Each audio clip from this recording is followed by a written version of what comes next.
الحمد للہ وکفا وسلام علی عبادہ الذین اصطفیٰ اما بعد۔ اللہ تعالیٰ نے اس کائنات کے لیے ایک اصول کی بات یہ بتائی ہے کہ اللہ کی یہ دنیا اسباب اور اس کے نتیجے میں جو کچھ برآمد ہوتا ہے اس کے مطابق چلاتا ہے۔ یہ کبھی بھی نہیں ہوا کرتا کہ اللہ کا سارا دنیا کا نظام محض دعاؤں پہ اور محض اس سہارے پہ چلتا رہے کہ اللہ دے گا، اور انسان کو ہمیشہ یہ سوچنا چاہیے کہ اللہ نے صرف دنیا ہی کو نہیں اپنے دین کو بھی اسباب اور وسائل کے ساتھ جوڑا ہے۔ مسجد بننے کے لیے پیسہ چاہیے، سیمنٹ اور سریا چاہیے۔ یہ کبھی بھی نہیں ہو سکتا کہ پورا شہر مل کے یہ بات کہتا رہے کہ اللہ بنائے گا اور پھر کچھ بن بھی جائے۔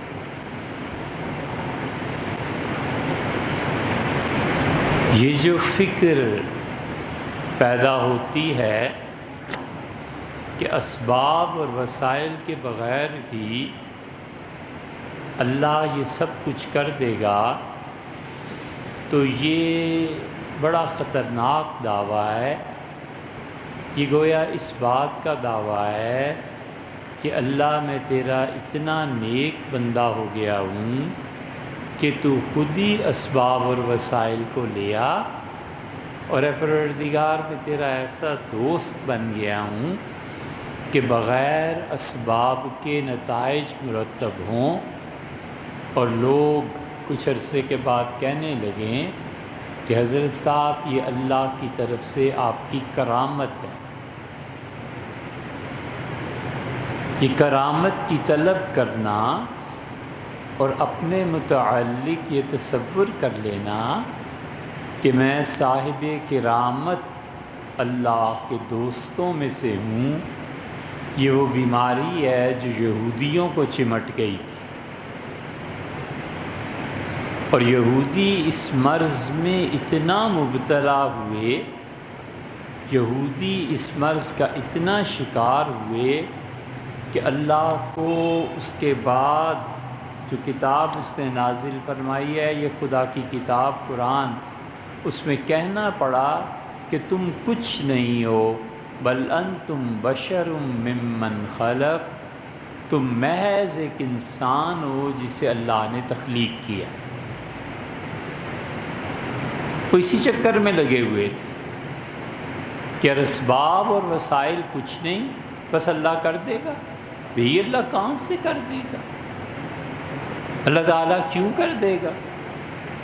تم کب سے خدا کے اتنے قریب ہو بیٹھے ہو کہ اسباب اور وسائل کی ضرورت نہیں؟ دنیا کے کام اسباب اور وسائل کے ساتھ چلتے ہیں، خدا کے دین کا کام بھی اسباب، وسائل اور پھر قربانیوں کے ذریعے چلتا ہے،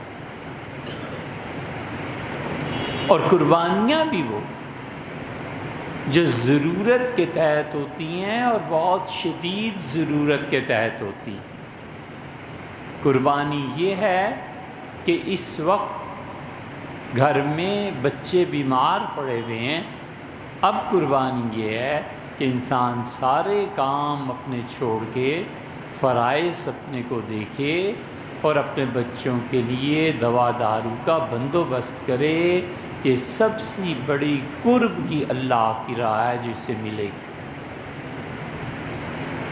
وہ کہتا ہے بیوی بیمار ہے تو کیا ہوا، بچے بیمار ہیں تو کیا ہوا، میں تو جا رہا ہوں فلاں جلسے میں تو جا رہا ہوں فلاں جگہ پر دین کے لیے، اے بھیا ان کا کون خیال رکھے گا؟ کہتا ہے وہ جنت ہے، جنت آپ کی ضرورت ہے، یہ جو گھر میں تڑپ رہی ہے یہ آپ کی ضرورت ہے، یہ مرد کی ضرورت ہے۔ اللہ نہ کرے اولاد میں سے کسی کو ہو جائے تو اولاد کی ذمہ داری جس شخص پہ بھی ہے اس کا مالک اس سے ناراض ہوگا، کیونکہ اس نے اس انسان کو سرپرست بنایا ہے کہ اپنے بچوں کی جا کر نگہداشت کرے۔ اس وقت سب سے بڑی ضرورت اپنے بچوں کو ان کے کھانے پینے کی، ان کی دوا دارو کی فکر کرنا ہے۔ کرونا اور کیا کیا چیزیں پھیل رہی ہیں، یہ کوئی طریقہ نہیں ہے کہ میں تو بس جنت کے راستے پہ جا رہا ہوں، تم کچھ بھی نہیں کر رہے ہو، یہ بچے کس کے حوالے ہیں؟ ضرورت کیا تھی ان بچوں کو جنم دینے کی؟ ضرورت کیا تھی ان بے سہارا اور بے دوا اور بے اسباب کے پورا کنبہ پالنے کی ضرورت کیا پیش آ گئی تھی؟ نہ کرتے شادی۔ اللہ تعالیٰ نے قرآن کریم میں کیا کہا ہے؟ اللہ نے فرمایا اگر ایک بیوی سے گزارا نہیں ہو سکتا تو تم 4 تک کر سکتے ہو، اور اگر 4 کے درمیان عدل نہیں کر سکتے اور تم اپنی بیوی کے حقوق پورے نہیں کر سکتے تو مت کرو شادی، صبر کرو۔ یہ اللہ ہی کہتا ہے، اللہ کہتا ہے بس صبر کافی ہے۔ اس لیے آدمی اللہ کے دین کے لیے یہ سوچنا اسے چاہیے کہ میں نے خدا کا دین جس کو اپنی اولاد کسی سوسائٹی میں رائج کرنا چاہتا ہوں، میں اسباب اور وسائل کے درجے میں کیسے یہ کام کر رہا ہوں۔ ایک آدمی کی ڈیوٹی لگ گئی بالکل سیدھی سادھی کہ آپ 5 وقت اذان دیں گے، اور ہم شریعت کے مطابق آپ کو اس کی اجرت دیں گے، اللہ اللہ خیر صلی اللہ بات پوری ہو گئی۔ وہ 5 وقت اللہ کے لیے بلاتا ہے، وہ 5 وقت اللہ کے لیے دعوت دیتا ہے۔ وہ آدمی دیکھنے میں کچھ نہیں، ہزاروں مساجد ہیں اور ہزاروں آدمی ہیں، پتہ ہی نہیں ہوتا کہ کوئی مر گیا کہ جی گیا، کیا ہوا کیا نہیں ہوا، لیکن جو اپنی پابندی سے ڈیوٹی دے رہا ہے نا، یہ دین ان اسباب کا محتاج ہے۔ حضور اقدس صلی اللہ علیہ وسلم نے اس کی اہمیت بھی بتائی، اور ایک جگہ آیا ہے کہ فرمایا 12 برس تک اللہ کے لیے اذان دیتے رہنا، اور ایک جگہ آیا ہے فرمایا 7 برس تک اللہ کے لیے اذان دینا جنت میں جانے کے لیے تمہارے یہ کافی ہے۔ اور جو تم اذان پابندی سے دیتے رہو گے تو ایک تو تمہیں قبر کا عذاب نہیں ہوگا، اور دوسرے تم میرے ساتھ حشر کیے جاؤ۔ کام کر رہا ہے۔ اسباب اور وسائل، ایک آدمی چندہ جمع کرتا ہے، اچھا بھئی مسجد میں کھدائی کی ضرورت پیش آ گئی، اچھا مسجد میں یہ ضرورت اتنے پیسے فلاں فلاں، یہ آدمی اسباب اور وسائل کو اختیار کر کے خدا کا گھر آباد کر رہا ہے۔ اور حضرت رسالت پناہ صلی اللہ علیہ وسلم نے فرمایا کہ تم کسی بھی انسان کو جب خدا کے گھر کی حفاظت کرتے دیکھو اور اس کی طرف متوجہ دیکھو تو اس بات کی گواہی دینا کہ یہ مومن آدمی، اسی یہ نہیں ہوا کرتا کہ اسباب اور وسائل جدھر مرضی جائیں اور آئیں، میں خدا کے دین کے لیے بس آج گیا سو گیا۔ اسی لیے لوگوں نے کہ پچھلے 700-800 برس سے یہ شروع کیا ہوا ہے کہ وہ کہیں بھی چلے جائیں اور انہیں دنیاوی امور کی کوئی غرض نہیں ہے، اور خدا کا دین چلے گا، یہ شریعت کا پیغام نہیں۔ اللہ کے دین کے لیے عزت بکا کرتی ہے، اللہ کے دین کے لیے کام انسانوں کی طرح ڈھنگ سے کرنے پڑتے ہیں، چپ کر کے، بغیر ریاکاری اور نفس کی شرارت کے، سیدھا سادہ خدا کا دین جو اسباب اور وسائل کا محتاج ہے، ان اسباب اور وسائل کو مہیا کریں۔ سیرت ابن ہشام وغیرہ میں آتا ہے کہ سیدنا عمر رضی اللہ عنہ تشریف فرما تھے اور کچھ لوگ ملنے کے لیے آئے، تو امیر المومنین رضی اللہ عنہ نے، جو بیٹھے ہوئے بڑے بڑے خاندانوں کے لوگ تھے، حتیٰ کہ ابو جہل کے بھائی بھی تھے، سیدنا عمر رضی اللہ عنہ نے کہا میرا خیال ہے کہ آپ حضرات تھوڑا سا ہٹ جائیں اور ان آنے والوں کو جگہ دے دیں۔ تھوڑا سا پیچھے ہو گئے، پھر لوگ آ گئے۔ امیر المومنین کا تشریف فرما ہونا کوئی پابندی اور کوئی ایسی چیزیں تو تھی نہیں اس مجلس کی، تو جو بھی آتا تھا ملتا تھا، اپنی بات سناتا تھا۔ امیر المومنین سنتے تھے اور اس کے مطابق کام کرتے تھے۔ اتنا یہ ان کی زندگی میں تھا کہ افسر براہ راست سنے، افسر اپنی رعایا کی بات براہ راست سنے۔ حضور صلی اللہ علیہ وسلم نے فرمایا یاد رکھو، اگر تم میں سے کوئی افسر اپنے دروازے پر پردہ ڈال لے گا اور اپنی رعایا کی نہیں سنے گا، وہ مرنے کے بعد میری شفاعت سے محروم رہے گا۔ یہ وہ حدیث ایک طرح کا موٹو تھا سن 1960 میں، 1950 میں جب ملک بنا تھا، تو اس وقت یہ ہر سیکٹری کے، ہر جوائنٹ سیکٹری اور فلانے ہر ایک کے کمرے میں ایوب خان نے لگوایا تھا۔ اب تو ظاہر ہے رہی نہیں یہ چیز، مگر اس نے لکھوا کے لگوا دیا تھا تاکہ آدمی کا دل لرزے کہ میں جو ضرورت مندوں کے کام نہیں کر رہا، اور میرا یہ عہدہ اس بات کا تقاضا کرتا ہے کہ میں اپنے لوگوں کے مسائل کو سنوں، قیامت میں اللہ کے یہاں شفاعت سے محروم رہ جاؤں۔ تو سیدنا عمر رضی اللہ عنہ ہر ایک کی، یہاں تک نوبت آ گئی کہ ایک دن حضرت ابی رضی اللہ عنہ نے کہا امیر المومنین ہم جا رہے ہوتے ہیں، آپ کے ساتھ چل رہے ہوتے ہیں، اور ہم آپ کے ساتھ لوگوں کو دیکھتے ہیں، اور اب حالت یہ ہو گئی ہے کہ گندی نالی بھی کوئی ہوتی ہے اور کوئی عورت بوڑھی آپ کو روک لیتی ہے، آپ اس کی بھی سننے بیٹھ جاتے ہیں۔ آخر حق میں وقت ہیں، آپ کی عزت اکرام یہ چیزیں ہونی چاہیے۔ سیدنا عمر رضی اللہ عنہ اس وقت ایک عورت سے گندی نالی پہ اس کا کوئی مسئلہ سن کے تشریف لا رہے تھے، سارے کھڑے ہیں اور اس کی سن رہے ہیں۔ اس سے کہا ذرا الگ ہو جائیں، علیحدہ گلی میں سب کے سامنے جھجکتی ہوں بات۔ فرمایا جہاں قوم مدینہ منورہ کی جس گلی میں قوم میں بیٹھ جاؤں گا کوئی مسئلہ نہیں، اس کا یہاں بیٹھ کے اور پھر جب یہ ان پر اشکال پیش کیا گیا، سیدنا عمر رضی اللہ عنہ نے کہا وہی تم اسے جانتے نہیں ہو یہ کون ہے؟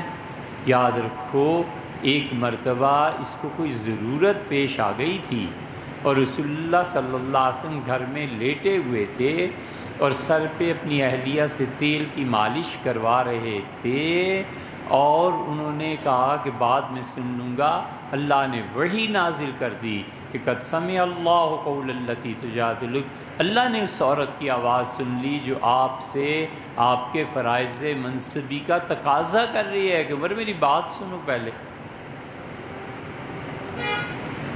وتشتکی الی اللہ، اور وہ اللہ کو کہہ رہی ہے کہ اللہ میں اپنی دکھ تکلیف جو مجھے معاشرتی زندگی میں شعور سے پہنچ رہی ہے اسے سنانے کہاں جاؤں؟ سیدنا عمر رضی اللہ عنہ نے کہا حضرت رسالت پناہ صلی اللہ علیہ وسلم اٹھ بیٹھے وہاں اور اس عورت کو بلایا اور آپ نے فرمایا بھئی تم بھی عجیب عورت ہو، ہمیں تو اللہ تعالیٰ کی طرف سے ڈانٹ پڑ گئی، مجھے تمہیں سننا ہے۔ فرمایا جس کے لیے وحی آ سکتی ہے اس کے لیے عمر کسی گندی نالی کے کنارے نہیں بیٹھ سکتی۔ یہ مزاج ہے کہ ہم نے حل کرنا ہے، اپنی پرابلمز دیکھنی ہے، اپنی سوسائٹی کو دیکھنا ہے، انصاف مہیا کرنا ہے۔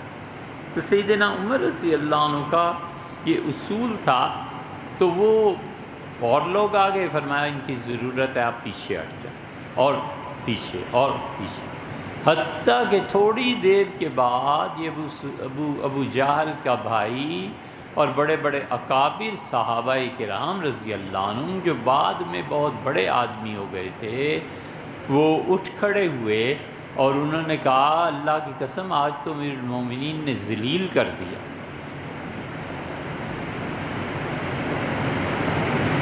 ہم کہاں تک سرکتے جائیں؟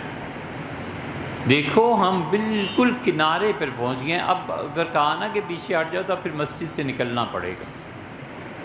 سیدنا عمر رضی اللہ عنہ جملہ سن لی، انہوں نے کہا یہ بلال ہیں، یہ سلامہ ہیں، یہ فلاں ہے، یہ فلاں ہے، یہ فلاں ہے۔ جب خدا کے دین کے لیے اسباب اور وسائل کو خرچ کرنا تھا، اور جب خدا کے دین کے لیے ہمیں ضرورت تھی افراد کی، سرمایہ کی، اس وقت یہ سارے غریب لوگ اپنا سرمایہ لے کے آئے اور یہ غریب لوگ اپنی جانیں پیش کیے ہوئے تھے، اور تم اس وقت ہم سے کھیلتے تھے، مارتے تھے، جنگیں ہم سے آ کے لڑتے تھے۔ اب بھی اگر تم چاہتے ہو کہ عزت تمہیں ملے اور خلافت تمہیں قریب بٹھائے تو اس کا حل یہ ہے کہ شام کی محاذ پہ جنگ ہو رہی ہے، جاؤ لڑو اسلام کے لیے، اسباب اور وسائل مہیا کرو، ہم بھی تمہاری عزت کریں گے۔ ابو جہل کے بھائی نے بھی کھڑے ہو کے بعد میں مکہ میں یہی کہا، اسے کہا اللہ کی قسم جب عزت بٹ رہی تھی ہجرت میں اور بدر میں اس وقت تو ہم نے حصہ نہیں لگایا، آج ہم حصہ لگاتے ہیں، ہمیں شرم آنی چاہیے۔ یہ دین، یہ مذہب، یہ سب چیزیں ان اسباب اور وسائل کے بلا تکلف استعمال میں ہیں جن اسباب اور وسائل کی آج اللہ کے دین کو ضرورت ہے۔ اسی یہ دنیا اسباب اور وسائل کے ساتھ بندھی ہوئی ہے۔ اللہ کے لیے خرچ کرنا، اللہ کے لیے لوگوں کی مدد کرنا، اللہ کے لیے لوگوں کی عزت، خدا کے دین کو عزت سمجھنا، اب وہ ساری زندگی تو کسی اور چیز میں گزار دی اس نے اپنا پیسہ اللہ کی نافرمانی میں خرچ کیا، اس نے اپنی جان اللہ کی نافرمانی میں لگائی، اللہ کا مؤذن پکارتا رہا حی علی الصلاۃ حی علی الصلاۃ حی علی الفلاح حی علی الفلاح، اور صاف کہتے رہے کہ ایک طرف تو خدا کا نمائندہ، ایک طرف میری نیند بھی، میں سوؤں گا، میرے پاس تمہارے لیے کوئی وقت نہیں، عیش کرو، سو جاؤ۔ کس نے آ کے کہا کہ اٹھو؟ کچھ نہیں۔ ایک طرف خدا کا دین جو اس بات کا تقاضا کرتا ہے کہ شدید گرمی ہے تو بھی مسجد جانا ہے، اللہ کو وقت دینا ہے، اللہ کو زندگی دینی ہے، اللہ کے سامنے بندگی اور اطاعت سر جھکانا ہے، اور ایک طرف اے سی ہے، ایئر کنڈیشنرز ہیں، ایک طرف وہ ساری سہولتیں میسر ہیں جو نفس انسانی کو غفلت میں ڈال لیں، وہ کر لو یار، کسی نے روکا تھوڑا ہی ہے۔ ہمیشہ آدمی سوچے، اسی لیے اللہ کہتا ہے وَلَا تَكُونُوا كَالَّذِينَ نَسُوا اللَّهَ، لوگو کبھی بھی اللہ کو نہ بھول جانا، فَأَنسَاهُمْ أَنفُسَهُمْ، اللہ کو جو لوگ بھول جایا کرتے ہیں، افراد اور قومیں، خدا ایسی مت مار دیتا ہے کہ وہ پھر آخر پہ پہنچ کے اپنی ذات، اپنی زندگی سے بھی عاجز آ جاتے ہیں، بھول جاتے ہیں۔ اسی لیے خدا کہتا ہے وَلْتَنظُرْ نَفْسٌ مَّا قَدَّمَتْ لِغَدٍ، ہم تم میں سے ہر آدمی کو پتہ ہونا چاہیے کہ اس نے آئندہ آنے والی کل کے لیے کیا اپنایا ہے، کس فیلڈ کا انتخاب کیا۔ وہ گناہ کا انتخاب کرتا ہے، اس کی مرضی، نیکی کا انتخاب کرتا ہے، اس کی مرضی، کوئی ہاتھ بندش میں نہیں۔ اسی لیے اللہ تعالیٰ فرماتا ہے کہ لوگ جب مجھے بھولتے ہیں تو میں خود انہیں ان کی جانیں تک بلا دیتا ہوں۔ کوئی ایک روش اختیار کرنی ہے ہم میں سے ہر آدمی کو، یا وہ یہ روش اختیار کرے کہ میں اور میرا پروردگار اور جو میرے فرائض ہیں مجھے پورے کرنے، میں نے صحیح علم حاصل کرنا ہے، اس لیے کہ پوری دنیا کی تعمیر، تخریب، یہ پوری کائنات چل رہی ہے، اس علم کی بدولت مجھے سوچنا ہے، مجھے نئی فکر ایجاد کرنی ہے، مجھے کیا چیز ایجاد کرنی ہے، اس ملک میں معیشت میں کس طرح اضافہ کرنا ہے، خدا کی باتوں پر چل کے کس طرح میں مزید دولت کما سکتا ہوں۔ اور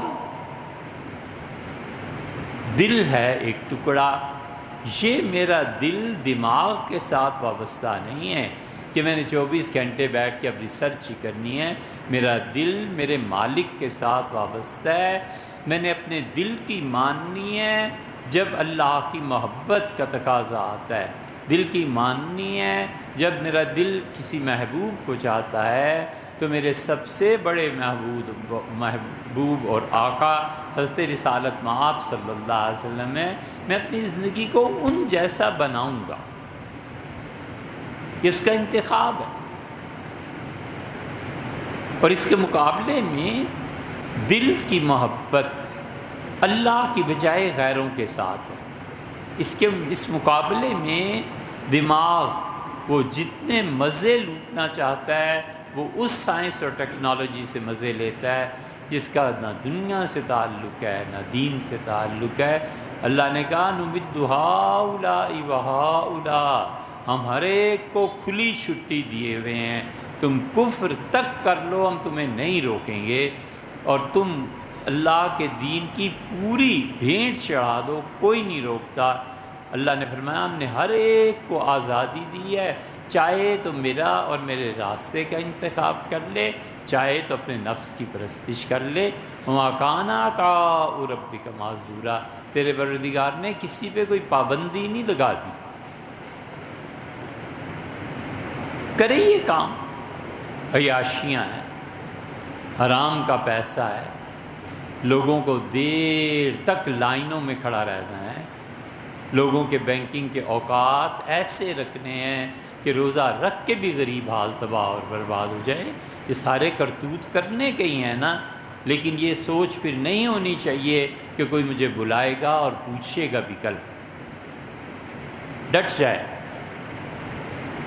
جو ظلم ہو سکتا ہے کرے، مارے، ظلم کا قانون نافذ کرے، اللہ کے بندوں کو ستائے، جھوٹ بولے، عدل کی زندگی نہ قائم ہونے دے۔ بڑا مبارک ہے، کم سے کم ایک دنیا ٹھیک کر لی نا یار، آرام کرو۔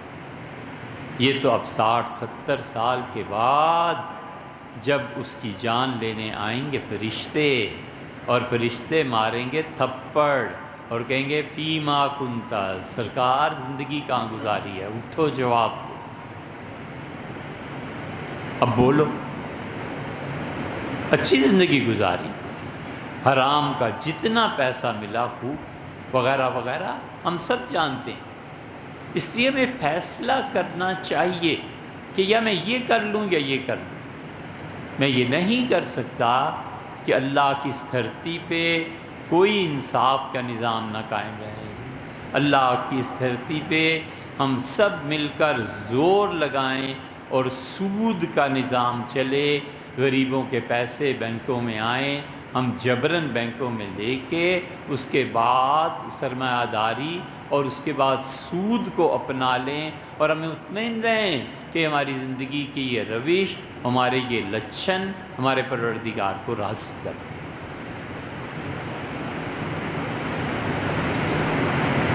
حضور صلی اللہ علیہ وسلم تو فرماتے ہیں من رأى منکم منکرا فلیغیرہ بیدہ، تم اپنے گرد و پیش میں جب برائی دیکھو تو اسے اپنے ہاتھ سے مٹانا۔ کیا ہاتھ سے مٹانا ہے؟ برائی ہے۔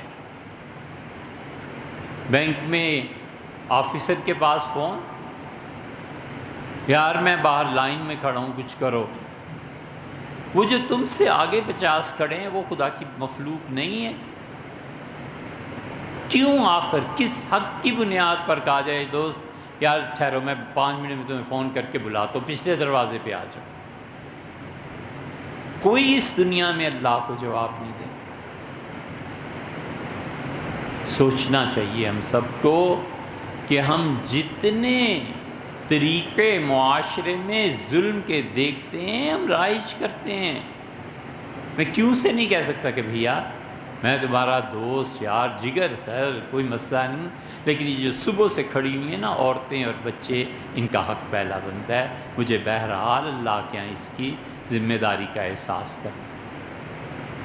سامنے رہا ہے، اللہ کو ناراض کر لیں، دوست کو ناراض کر لیں، دونوں کو راضی کر لیں۔ یہ مثالی کردار ایک مومن کا جو سب سے نمایاں آتا ہے وہ اس کا انصاف کرنا ہے۔ سب سے بڑی چیز جو نفس انسانی کو مطلوب ہے وہ عدل ہے۔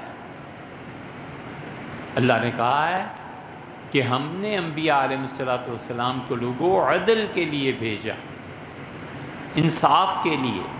تم جس مقام پر بیٹھے ہو عدل کو قائم رکھنا، جس مقام پر بیٹھے ہو۔ یہاں پہ تمہیں یاد رہنا چاہیے کہ تم چاہے چنے ہی کیوں نہیں بیچتے، لیکن بہرحال تم نے لوگوں کا خیال رکھنا ہے، کون آدمی کس ترتیب سے آ رہا ہے، کس کا حق مجھ پہ زیادہ بنتا ہے، میں نے کس کے حقوق کو پہلے پورا کرنا ہے اور اپنے نفس کو ذبح کرنا ہے، کوئی ترجیح نہیں۔ حضرت رسالت پناہ صلی اللہ علیہ وسلم اس عدل کے لیے خود کھڑے ہو گئے تھے۔ وفات سے پہلے پتہ تھا کہ بس میری یہ آخری ملاقاتیں اب ہیں۔ ایک دن فرمایا کہ مسجد نبوی میں بلاؤ، ظہر کے بعد رکو، لوگ آئے رکے۔ فرمایا دیکھو میں بھی تم جیسا انسان ہوں، زندگی میں ممکن ہے میری امت کے لوگوں مجھ سے کوئی زیادتی ہو گئی ہو کسی پہ، یہ لو میں اب کھڑا ہوتا ہوں یہاں، اور تم میں سے کسی کے ساتھ کوئی بے انصافی زندگی میں نے کر دی ہو اور بشر ہونے کے ناطے مجھ سے کوئی غلطی کچھ چیز ہو گئی ہو، آؤ اور آج اپنا حساب و کتاب پورا کر لو۔ میں چاہتا ہوں کہ اپنے رب کے سامنے پیش ہوں، اور نہ میں کوئی بکری کی آواز سنوں، نہ اونٹ کی آواز سنوں، اور نہ کوئی اور آدمی۔ اور اے قریش تم میرے خاندان کے ہو، یاد رکھنا میں بالکل نہیں سننا چاہتا کہ تم آ کے قیامت میں مجھ سے کہو کہ میری شفاعت کر اور تمہارے کندھے پہ اونٹ بیٹھا ہوا ہو، اور تم آ کر مجھے کہو کہ تو ہمارا پیغمبر علیہ الصلاۃ والتسلیم، لیکن انصاف اللہ کے ہاں ہو رہا ہے، ہم مارے جائیں گے۔ اللہ کے رسول آج کچھ مدد، کچھ شفاعت چاہیے۔ حضور صلی اللہ علیہ وسلم نے فرمایا میں تمہیں اس دن صاف جواب دے دوں گا کہ جو عدل میں نے قائم کرنا تھا دنیا میں میں کہہ سنایا تھا، میں تمہاری کوئی مدد نہیں کر سکتا اگر تم نے کسی پہ زیادتی کی۔ صحابی رضی اللہ عنہ اٹھے اور عرض کیا کہ اللہ کے رسول 2 آنے آپ نے مجھ سے لیے تھے اور فرمایا تھا کہ میں واپس کر دوں گا، مجھے اس کا انصاف چاہیے۔ آپ نے غالباً حضرت بلال رضی اللہ عنہ کو بلایا اور فرمایا بلال جو پیسے پڑے ہوئے ہیں میرے تمہارے پاس، تو ان کو 2 آنے دے دیں۔ اور آدمی کھڑے ہوئے، ان کا اللہ کے رسول ایک مرتبہ آپ نے مجھے تیر چبھو دیا تھا، اور میرا خیال ہے کوئی ایسی بڑی وجہ نہیں تھی اور میں اس سزا کا مستحق نہیں۔ فرمایا آؤ، تو آیا، صحابہ عشاق رضی اللہ عنہم سب بیٹھے ہوئے ہیں، اپنا تیر اس کو دیا، اور فرمایا لو مجھے چبھو لو۔ کہاں چبھویا تھا؟ اس نے کہا میرے پہلو میں۔ آپ نے فرمایا ٹھیک ہے مجھے چبھو لو۔ اس نے کہا اللہ کے رسول یہ اس دن تو میرا جسم ننگا تھا، آپ بدر میں کھڑے تھے اور میں نے کرتا نہیں پہنا ہوا تھا۔ تو رسول اللہ صلی اللہ علیہ وسلم کوئی حرج نہیں، کرتا اٹھایا اور فرمایا آؤ اور مجھے تیر چبھو دو۔ وہ آئے، انہوں نے پھینکا تیر اور چمٹ گئے، رسول اللہ صلی اللہ علیہ وسلم کا جسم مبارک چومتے رہے۔ ان کا اللہ کے رسول تیر کس کو یاد ہے اور کون ایسی باتیں کرتا ہے؟ میں چاہتا تھا کہ آپ کی طبیعت مبارکہ خراب ہے، کسی طرح وفات سے پہلے آپ کے جسم مبارک کو چھو لوں، مجھے جنت مل جائے۔ یہ سرکار دو عالم صلی اللہ علیہ وسلم کا حال ہے۔ سیدنا عمر رضی اللہ عنہ جیسا انسان قاضی بلاتا ہے عدالت میں اور کہتا ہے کہ حضرت یہ آپ کے خلاف مقدمہ ہے، اور پھر فیصلہ بھی حضرت عمر رضی اللہ عنہ کے خلاف کر دیا۔ یہ سب کیا ہے؟ یہ سوسائٹی میں انصاف۔ ہم میں سے ہر آدمی کو سوچنا چاہیے کہ میں نے کس کے ساتھ کیا کیا ہے۔ کسی سے ظلم کر لیا ہے، کسی کو کوئی گالی دے دی ہے، کسی کا کوئی حق مار لیا ہے، میں کسی کی تنگی اور تکلیف کا موجب بناؤں۔ اللہ قیامت میں حساب لے گا، جانوروں تک کا حساب و کتاب ہوگا۔ ہم میں سے سب کو فکر کرنی چاہیے کہ ایسے نہ ہو کہ رمضان اور یہ روزے اور یہ نمازیں اور یہ سب کا سب کٹ کٹا کر دوسرے کو مل جائے اور آدمی جہنم کے لیے باقی رہ جائے۔ عدل قائم ہونا چاہیے سوسائٹی، سود سے پاک نظام قائم ہونا چاہیے سوسائٹی۔ ہم کچھ نہیں کر سکتے، اتنا تو کہہ سکتے ہیں کہ یار یہ سود ظلم کا نظام ہے، اللہ ہمیں معاف کرے، ہم کسی طرح اپنا پیچھا چھڑائیں اس سے۔ آپ کہتے ہیں اچھا بھی پیچھا نہیں چھٹتا جب تک حکومت نہ بدلے، تو آپ چینج کرنے کی کوشش کریں، کیوں نہیں کرتے؟ آپ اس تبدیلی کو لانے کی کوشش کریں کہ اللہ نہ میں اس پہ راضی تھا نہ اس کے حق پہ تھا، اور اللہ میں اس سودی نظام سے بیزار اور بری تھا۔ میرے رب میری زبان تھی، میرے قلم تھا، میں نے جو بھی طاقت ہو سکتی میں نے لوگوں کو دعوت دی اس چیز کی۔ آپ جانتے ہیں سود چوس جاتا ہے غریبوں کا خون۔ یہ سرمایہ دارانہ معیشت اور یہ لمبی چوڑی اس کی پھیلاؤ کیکڑے کی طرح اس کی ٹانگیں یہ غربت کو جنم دیتے ہیں، غریب آدمی کے حصے تباہ ہوتے ہیں، غریب آدمی پڑھ نہیں سکتا، ساتھ ساتھ پشتیں ہم سے پوچھیں انسانی زندگی کی ضروریات نہیں پوری ہوتی، ہمیں کوئی غرض نہیں غربت اور عمارت سے، ہم کہتے ہیں یار بیسک نیڈز جو ہے نا ہمیں وہ چاہیے۔ اس ظلم کے نظام کو نہ چلنے، ہم کہتے ہیں یہ نظام جینے کے قابل نہیں ہے۔ ہمارے آباء و اجداد جانوروں کی طرح بیچارے ساری زندگی روٹی کھلانے کو ترس گئے تھے، اور وہ جانوروں کی طرح بیچارے اس دھرتی میں مارے گئے، اور کسی نے نہیں پوچھا کہ میں اللہ کے یہاں پہنچوں گا تو اللہ کیا کرے گا۔ اللہ کہتا ہے فَلْيَنظُرْ نَفْسٌ مَّا قَدَّمَتْ لِغَدٍ، تم میں سے ہر شخص کو سوچنا چاہیے کہ وہ کل میرے سامنے لے کر کیا آ رہا ہے۔ اسی لیے تو اللہ کہتا ہے کہ ہم عدل کا ترازو کھڑا کریں گے۔ اسی لیے تو اللہ کہتا ہے کہ جن لوگوں نے میری مخلوق کو ستایا اور تنگ کیا تھا ہم بھی اسے ستائیں گے، اور وہ ایسی بارگاہ ہے جہاں کسی کی نہ سفارش نہ پیشی نہ ہم لوگ کچھ کر سکیں گے، اللہ کا قانون نافذ۔ آپ جانے سیاست آپ بہتر سمجھتے ہیں، ہمیں نہیں معلوم، لیکن ہمیں اتنا معلوم ہے کہ ہم میں سے ہر شخص مارا جائے گا اگر وہ اللہ کے نظام کی بات نہیں کرے۔